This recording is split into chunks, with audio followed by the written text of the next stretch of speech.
What's up, Willowbrook? Today we're in Matthew 7, 13 through 23. In our passage today, Jesus is wrapping up his Sermon on the Mount, and he talks about three different but also related things. The first thing he talks about is this idea of a wide gate in a wide or easy road. And he says this road essentially looks like it's going to lead to life, but it really leads to destruction. And then he says there's a narrow gate and there's a difficult road that leads to life.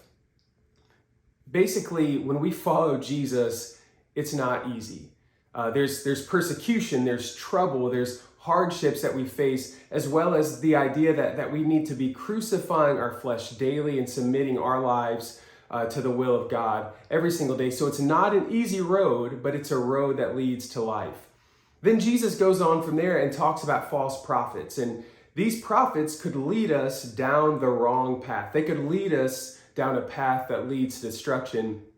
So Jesus says, don't just pay attention to what they're preaching or what they're teaching, but also pay attention to the fruit that they bear. Pay attention to their lives.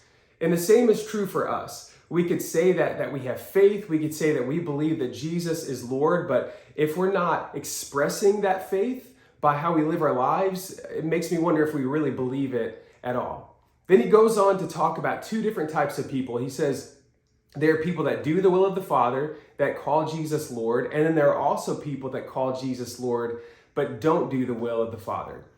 And I think really what he's saying here is to do the will of the Father, we have to know the Father. And the only way to know the Father is through Jesus. So we have to be careful that we're walking with Jesus daily and not just working for Jesus. So today, ask yourself some questions. Ask yourself, what road am I on? Am I on this easy road, this wide path that's easy, or am I on the narrow road that leads to life?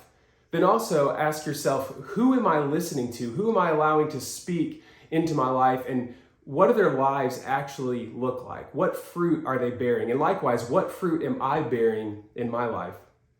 And then 3, ask yourself, am I so busy working for God that I'm not actually walking with God?